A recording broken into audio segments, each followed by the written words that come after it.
equity impacts everything.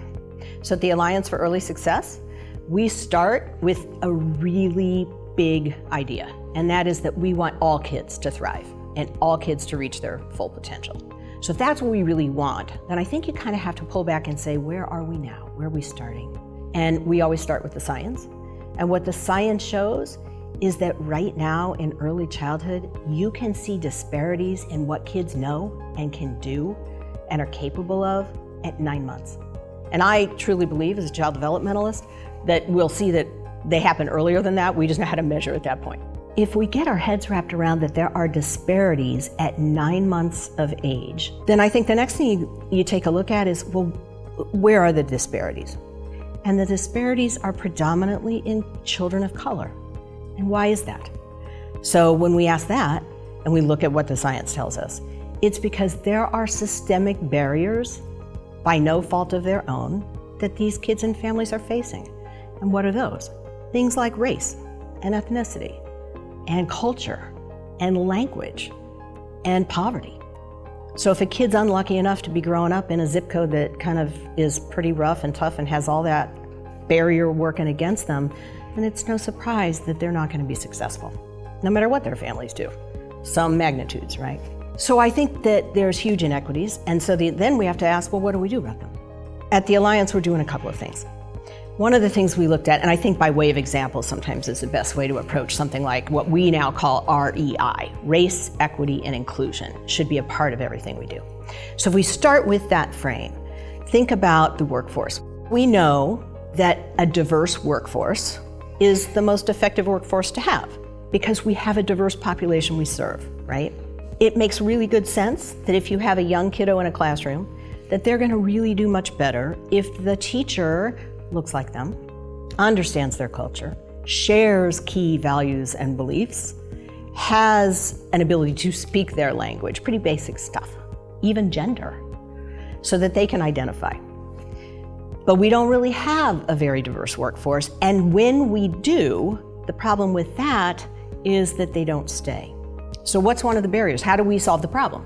I think there's a really important systemic barrier that we can be looking at now in higher education. So we want that workforce to be diverse. We want that workforce to be highly competent. We want them to get compensated so they stick around. We want them to have the right professional development and training. But the teachers that need that the most have a really hard time accessing it. Sometimes it's just flat out not affordable. Higher ed's expensive. Sometimes there's not programs where they are, so they can't even get to them. I think from a policy perspective, if we start with a framework that everything has an R.E.I. implication, our policies will be better, and therefore the results that we get with ultimately young kids will be better. The Alliance is looking at how can we promote policies that begin and end with a race, equity, and inclusion frame. So one of the things we did was we always start with how can you bring really good, smart people together and have them help us think through what the best solutions are. So we brought together an advisory group. And here's one of the simple things they said. You've got to not only start thinking about that, but helping other people think about that. So how can, as funders, we convene and bring people together around this? Race, equity, and inclusion makes some people a little skittish. So there needs to be awareness built around this and more power to the collective if we can do it that way. So we learned some things. And then we decided one of the things we do is try and invest in advocacy so that we have the right folks fighting for young kids and the best policies possible at the state level for young kids. We deal a lot with the grass tops. We really aim at investments with really high-level advocates, and we aim directly at policymakers, which is one of the reasons we love working with NGA. But we also know that it would be really important if we think about who is being served, that their voices are at the table in a power and a leadership position. So the idea of grassroots advocacy and getting parents and teachers and providers to be part of building and explaining what better policies are for their kids and their families, no one can do that as effective and authentically as they can. So we're trying to build more of that too. So the future of ECE is bright. And I say that and I mean that but from the bottom of my heart. We've seen some new federal funding. We've seen some states really lead on this. At the Alliance for Early Success, we're a 50-state strategy. We invest in advocacy and policy in different varying levels in all states, and we're seeing some tremendous progress. That said, there's always more to do. So we think about this in terms of attention. So there's this really cool poem by Adrienne Rich, and it starts this way. A wild patience has brought me thus far. So one of the things that we want to do is truly gin up this tension. So we should be wild about this. There is every reason to believe in this country that we can do better by giving young kids a better start than we do now. But we have to get wild. We have to have a sense of urgency. We have to act boldly, bolder than we're doing now. And we have to have some patience, because you don't change the trajectory in the life of a kid, it's going to take some time.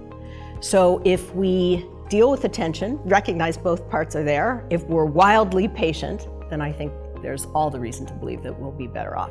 I also think there's some really good data that has shown something that should give us all really good reason to support early childhood. The First 5 Years Fund is a group out of Washington, D.C. They're a sister organization to the Alliance. They work on the federal policy end, and they fund a poll every year.